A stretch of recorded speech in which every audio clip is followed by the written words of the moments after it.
Felicitous greetings, fellow fanatics. Welcome back, everyone. I'm Adam the Fanatic, and today I'm going to be taking a look at Disciple Detective, a biblically themed cooperative social deduction game for 2 to 5 players by Funhill Games. In Disciple Detective, players will be working together as a team to try and figure out which cards they have in their hands.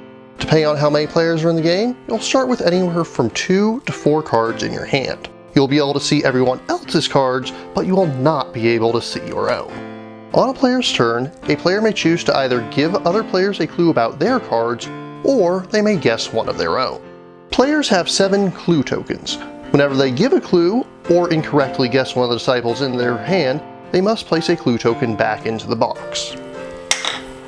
If there are no more clue tokens available on a player's turn, then they must guess a card in their hand, and if they get it wrong, then the players lose. When you correctly guess a disciple, you remove it from your hand, face up so everyone can see, then you take another from the draw deck and immediately place it into your hand without looking at it. At this point, you have 2 options. You may either take a clue token from the box and put it back into the reserve, or instead you may immediately give a clue to your teammates without using a clue token. There are 2 types of clues you can give. Firstly, you may order the cards. You'll notice that each disciple has a number from 1 to 17 in the top left-hand corner of their card, though you'll only be using the first 13 cards for your first game. When you give an ordering clue, you'll look at each other player's hand and rearrange the cards within their individual hand, going from lowest to highest. Please keep in mind that this is from the perspective of the player that's rearranging the cards, so you'll have the lowest card on your right and the highest on your left. The other type of clue you may give is a trait clue. When you give a trait clue, you choose one of 6 traits and then point to each disciple in another player's hand and describe whether or not they have that trait. Firstly, you may describe whether they are even or odd, if they had any known aliases, if we know where they originated from, if we know the disciple's father, if we know what their occupation was before they started following Christ, and finally, if they wrote any books of the New Testament.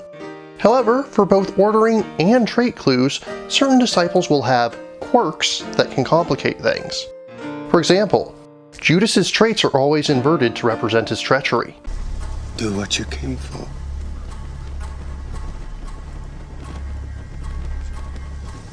Peter is ordered last despite being number 1, representing him denying Jesus thrice on the night of his trial.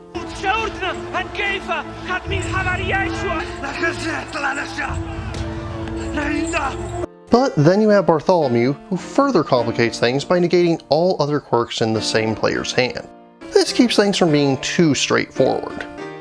Rules are also included for a number of variants of the game. Firstly, for an easier game, you can simply ignore all quirks on disciple cards. For a more challenging game, however, the game also comes with 4 additional disciple cards that can be shuffled in at the start of the game. But the biggest change comes in the form of the competitive variant, where each player has their own small deck of cards that they must guess before their opponents can do the same. In this version of the game, you'll tell your opponent what type of clue you want on your turn. There's no clue tokens in this variant, you're simply trying to guess your cards before they can guess theirs. Game components are great. Each player will have their own player aid, which lists all the disciples, their traits, and their quirks, making it easy to keep track of who has what, even when all you can see is the number. Cards are a bit larger than a standard poker size and have a clear plastic coating on them. They also have all the traits listed on the back, so the player can easily keep track of which ones they've been given clues about. Also included are 5 dry erase markers, allowing you to easily keep track of which clues have been given about which cards. To that point and purpose, each player will also have a list of disciples which they can mark off which ones have been guessed and which are in other players' hands. Finally, you also have a 30-second sand timer, which you can use to put a bit more pressure on players if you so desire. My biggest complaint about the game would have to be that it definitely feels too easy. I've played the game a few times, both with 3 players and with 2, and never did we ever feel like we were actually going to lose. Sometimes the start was a little rocky, but once we guessed those first few disciples, things became a lot easier. The last few cards were really more of a formality than anything. After how challenging Kings of Israel was, maybe the designer decided he just wanted to do an easier game. But even with the extra disciples added in, we never felt like we were really going to lose. Then there's the ever-present question of theology. Disciple Detective takes great care to respect biblical and historical accuracy. Because of the game's nature, a definitive answer is required in places where it may not be so clear historically. To this point and purpose, the back-end manual goes into detail explaining each of the choices they made. We're not talking major theological differences here. I know that there are many Christian products that are guilty of what I refer to as caning. They'll slap a biblical tone or theme on things and expect God to do all the work for them. I can safely say that Disciple Detective avoids this pitfall and has a great deal of work and care put into it. In conclusion, Disciple Detective is a refreshing take on the social deduction genre. Although its reverse hand and clue token mechanics are definitely inspired by Hanabi, it does enough to differentiate itself and make sure that it never feels like a clone of the aforesaid co-op. As such, I would recommend this game to church or family settings, but I would not recommend it for dedicated gaming groups. If you're a dedicated gamer that's interested in a more challenging co-op with a biblical theme, I highly recommend you look at the aforementioned Kings of Israel in its place. As a gamer myself though, I find that Disciple Detective is worthy of a middling 6.8 out of 10. If you're interested in purchasing Disciple Detective or learning more, links are included in the description.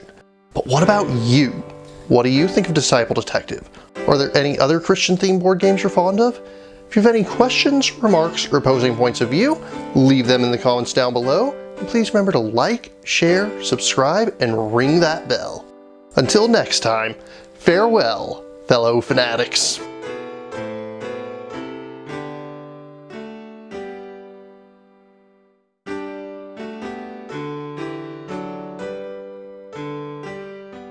Thank you again for watching. I have plenty more to share with you if you're interested.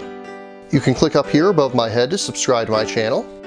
You can click over here on my monitor to see the most recent video that I've worked on. Or if you prefer, you can click up here to open this mysterious vault and see what video that the YouTube algorithm has picked just for you.